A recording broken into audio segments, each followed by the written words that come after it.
West African heritage, and the Spaniards, which the West Africans are herdsmen, and they're still herdsmen today. During the slave era, they were brought here for their herdsmanship. The herdsmen worked their cattle with dogs, sticks, and rocks, and whistling and sounds. And that culmination of those two people put together made the expert horseman. And every third cowboy back in that era was of either Spanish, Indian, or some African descent. That's why they call cowboys. Back in those days, a white man would call you a boy even if you like 100 years older than him. That's what he would call you a boy. So that's why this cowboy come in there. And most of the black cowboys, they'd be out on the range. We would do all the work. Whatever's supposed to be done out on the range, well, the black cowboy would do it. But Hollywood would have you believe that there weren't anything but Anglo-Saxon cowboys. It's the rich heritage and history that has been not fairly documented. Going into Chicago, I saw a sign that said, "Black Cowboy, the forgotten man of the West."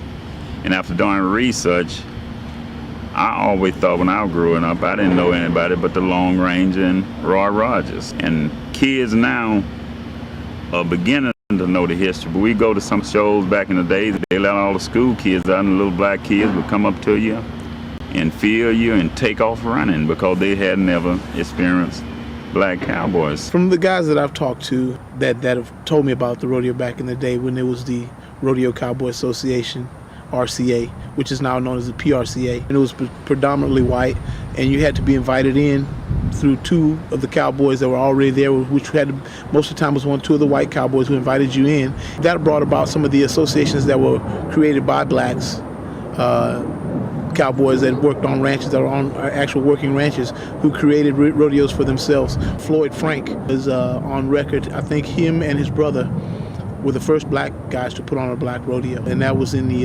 Anahuac area between Beaumont and Houston. I always wanted a rodeo arena of my own, and I worked, and then after I got the rodeo arena, I said, well, I need the rodeo stock. I bought the rodeo stock, and I take it in and take them out to different places and rent them out. Sure, they'd have a show.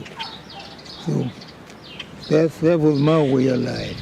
It's been 4 generations in this family of Franks, 4 generations of cowboys, rodeo promoters, horse trainers, calf ropers, any of the parts that you would play in a rodeo. Black cowboys would come from a long ways.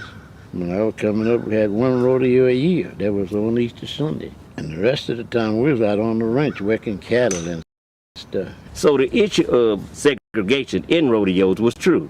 So that made us have backyard rodeos, midnight rodeos, so to speak. And when we had midnight rodeos, I was taught to excel in whatever I tried to do. And I was taught that way by segregation. Whereas segregation said to us in our school, our instructor said back then, you'd have to be twice as good as the white man to make it in this world, which doesn't ordinarily hold true. But it was a concept they would give us, making us the incentive to motivate our thinking personally. Only thing I wanted to do was be the best. It wasn't trying to beat somebody just because I was black and they were white. It was riding with the best, because at the black rodeos, the guys that rodeos there were